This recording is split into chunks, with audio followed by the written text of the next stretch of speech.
Yeah, I'm going to say that must be July. Let me go a bit farther back.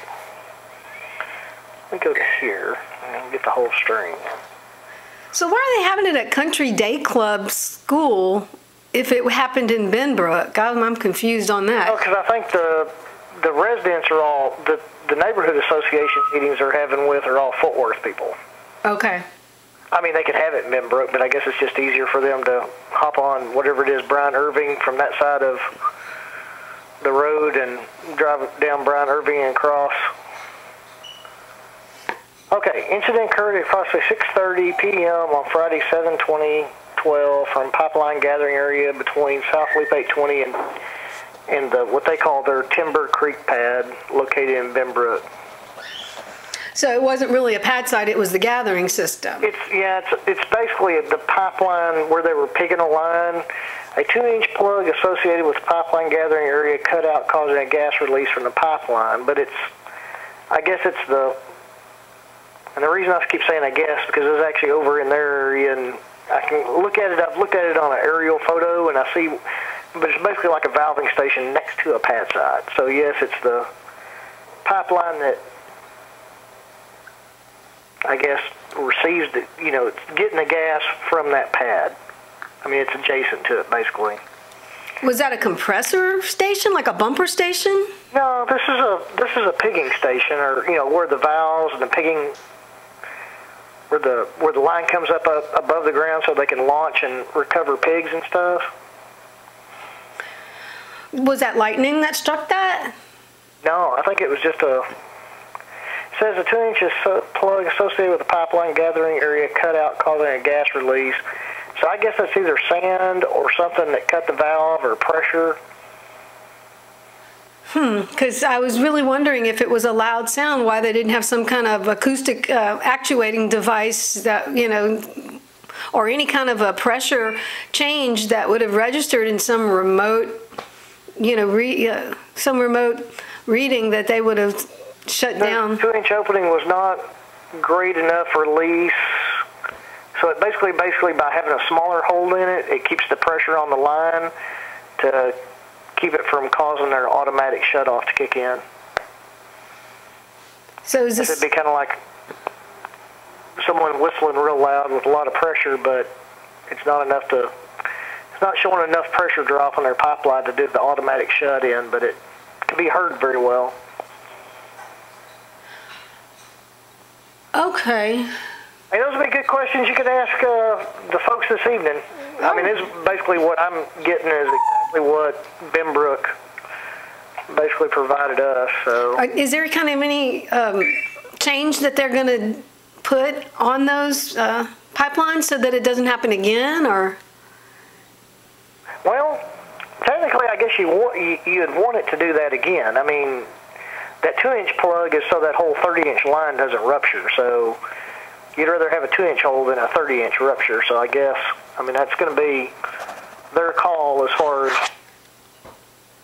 But that's the idea of the safety valve or the cutout valve, plug, is you'd rather that 2-inch plug release than have the whole entire pipeline explode. Okay. So.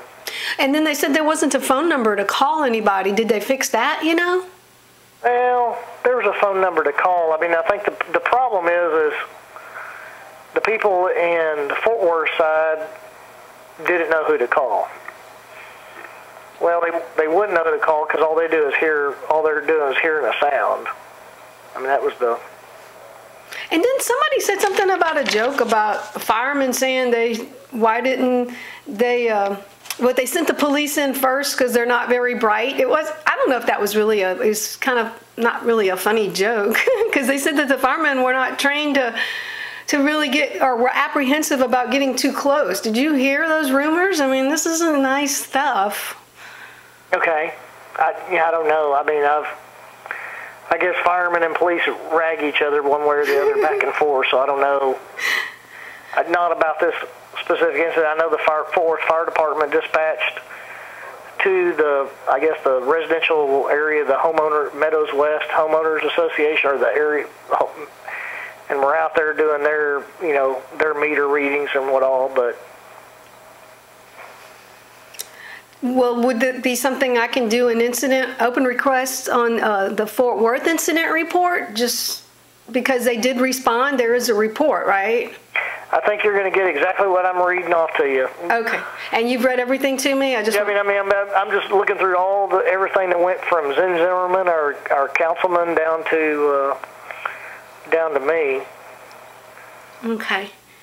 Because it's basically like, well, why did it take us? Well, it wasn't. I think the people in Fort Worth were mad that we didn't have, I guess because we didn't have much jurisdiction in Benbrook. I told them, I said, well, I can't really do much about what's going on in another city. I'm not, Do you know if y'all going to do any kind of training like Arlington's been doing with the fire department, learning how to shut these things off or respond to those kind of calls? Well, all of our people know how to shut them off, so. Well, then why is Arlington making such a big deal about what they're doing? Because they're charging money for it, maybe? Because they want to be able to charge that money for it, probably, is what I'm going to say. I mean, the companies will do the same exact training. I mean, the companies will come in and work with your fire department. The problem is that's great if Chesapeake's doing it, that's great if XTO's doing it, but what if Quicksilver or somebody else is not doing it?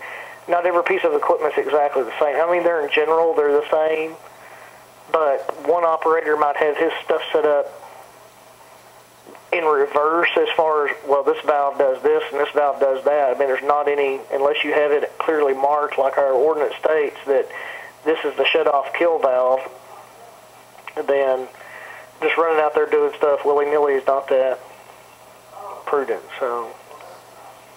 So do y'all just wait for the actual industry people to get out there just to make sure y'all don't damage your equipment or hurt yourself? Or you said y'all... The biggest thing I worry about is not hurting myself. Yeah. But you said y'all know how to shut those off, right? Well, that doesn't mean I do. I just know how. I know how to fly a plane, but that doesn't mean I go out and fly them very often. I can land it if I absolutely have to, but that's about it. Okay. Well, all right, so I have the date, and if I do my open records request through Benbrook, I'll get their report. And you said that the Fort Worth Fire Department has their incident report, but you've already pretty much read to me everything. It's gonna be, I mean, basically what they did is they went down there and, they parked their truck at whatever that block is, and, they get out and they've got the gas meters and they take the reading, and if they don't get any readings of anything, they can hear a sound, but it's not, a sound isn't the same as a meter showing an explosive atmosphere. Then that's what they're going to say. It's going to, I mean, I guess they'll have an incident number and they'll say on site for so long and whatever their code is for stand down or we're done here or whatever.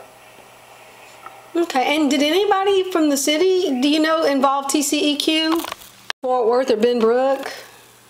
Well, the well site's not in Fort Worth, so we didn't do anything with them. I mean, we contacted Benbrook to find out what was going on. So yeah, because I just want to make sure the National Response Center has this on record, at the federal level. So at least they could have told, either the Railroad Commission or TCEQ. They might want to look at this as well, just to make sure that everything, did meet.